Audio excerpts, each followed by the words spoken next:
Hi again, this is Muhammad.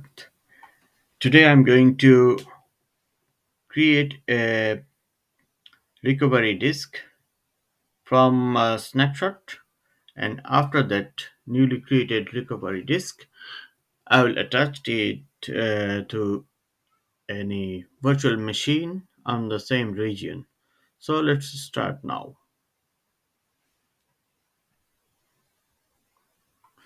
So for that reason, at first I need to log in on portal.azure.com, log in with my username and password.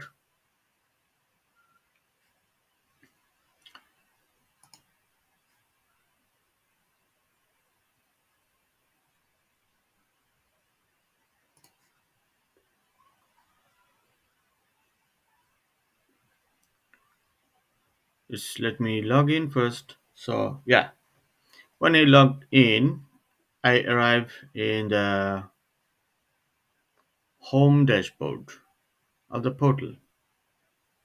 If not, I'll just click on the home from the left panel.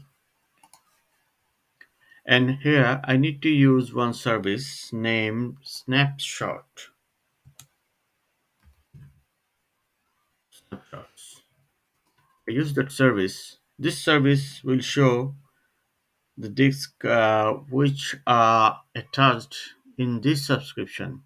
Right now, I have only one disk attached with this subscription as a snapshot because in my previous video, I make a backup disk of one virtual machine, and this is the backup snapshot of that data disk of that virtual machine.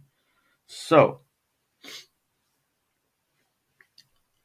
I need to open this disk first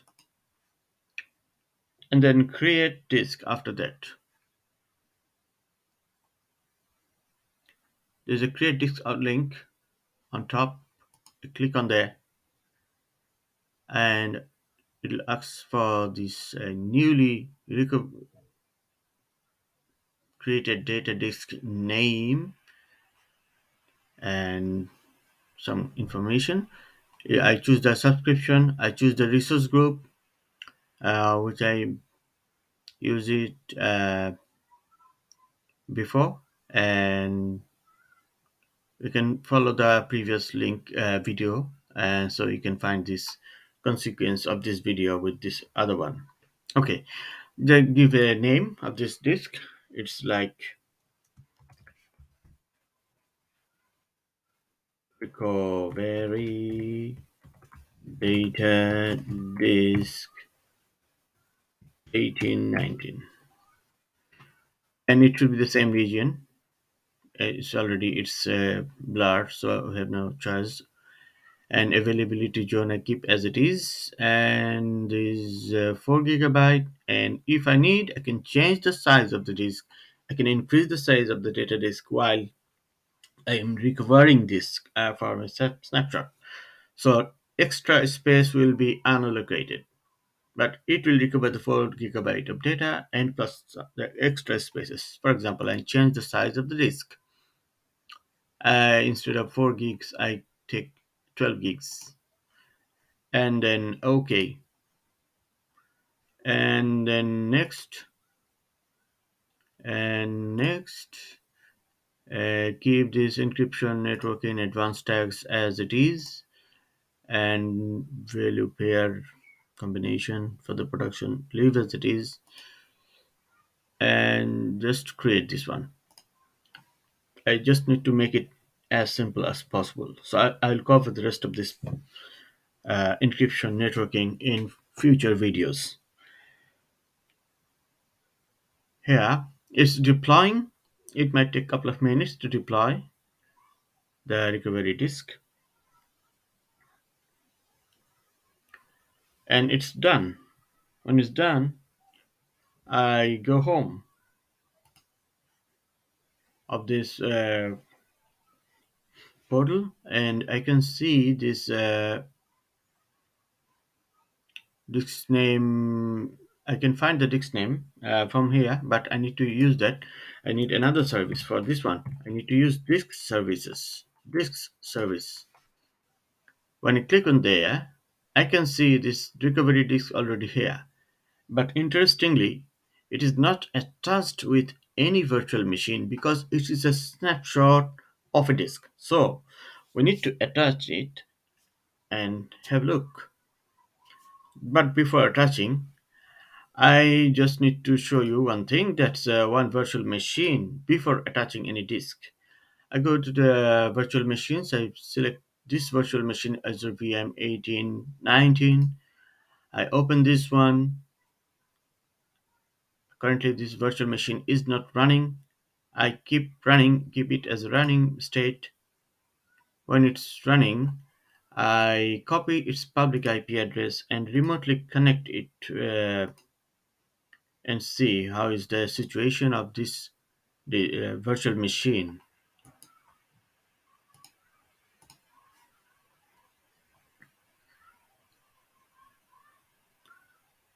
is connecting, and it will ask for a username and password which I already create when I create this virtual machine. Okay, there is some issue.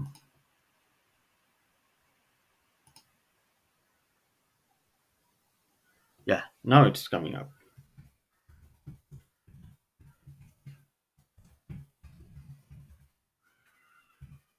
Give it, and I trust this certificate because I know this one connection is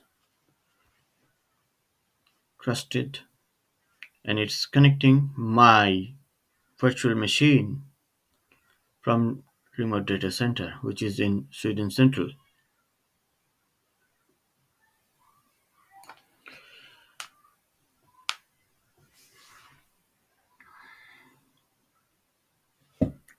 Now when I connect with this virtual machine, I just need to show the disk status. Disk.